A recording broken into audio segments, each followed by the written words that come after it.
News. Now, more on the latest building collapse in New York. You might have heard a few moments ago I was talking about the Salomon Brothers building collapsing. And indeed it has. Apparently that's only a few hundred yards away from where the World Trade Center towers were.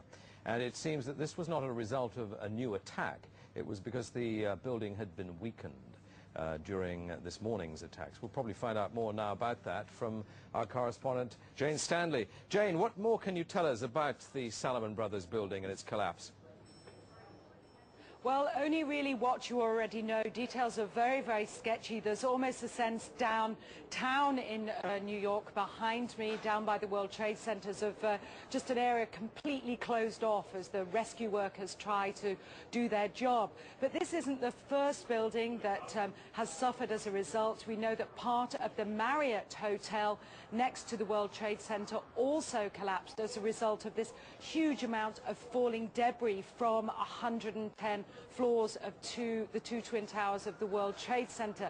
As you can see behind me, the Trade Center appears to be still burning. We see these huge clouds of smoke and ash, and we know that behind that there's an empty piece of what was a very familiar New York skyline, a symbol of the financial prosperity of this city, but completely disappeared now, and New York is still unable to take on board what has happened to them today.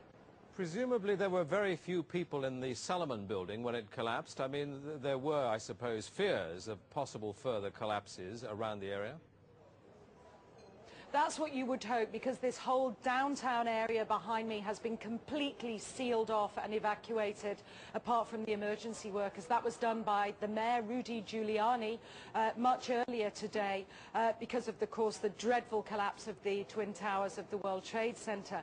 But New York, very much a city still in chaos. The phones are not working properly, the subway lines are not working properly, and we know that down there near the World Trade Center there are 3 schools that are being turned into triage centers for emergency treatment. And I know that over in New York Harbor, where the famous Statue of Liberty is, there's a field hospital where 1,500 people are being treated, and we have heard, though it's unconfirmed as yet, that 100 New York City police officers have been taken there as well for treatment. But we do need to confirm